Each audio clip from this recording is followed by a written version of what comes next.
Peshawar division کے sports مقابلے government girls high secondary school lady گرفت میں اختتام پذیر ہوئی، جن میں ضلع بھر سے ہائر اسکول کی طالبات نے شرکت کی۔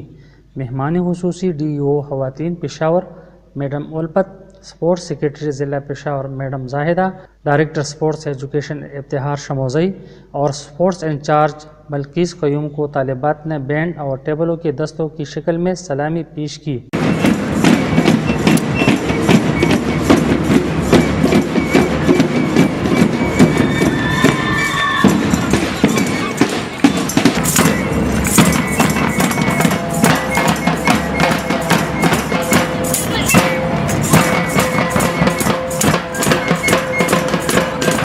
تقریب کا باقاعدہ آغاز تلاوت کلام پاک سے ہوا۔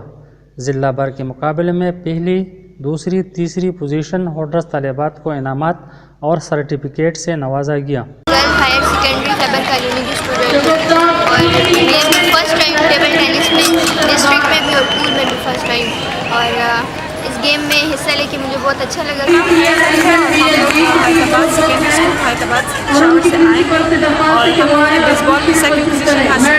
کافی ہم نے انجوائے بھی کیا ہے اور یہاں پہ ہم اٹینڈ کرنے آئے ہیں، سیکنڈ پوزیشن حاصل کی ہے اور یہ ہے ہماری طرف۔ مہمان خصوصی اور ڈائریکٹر ابتہار شموزے نے تمام اسکول کی طالبات کی محنت و کوششوں کو سراہا اور آئندہ بھی ایسے پروگرامات کے انعقاد پر زور دیا۔ ان کا کہنا تھا کہ طالبات کا کھیلوں میں حصہ لینا ایک صحت مند معاشرہ تشکیل کرنا ہے۔ سمت خٹک، پشاور ٹی وی۔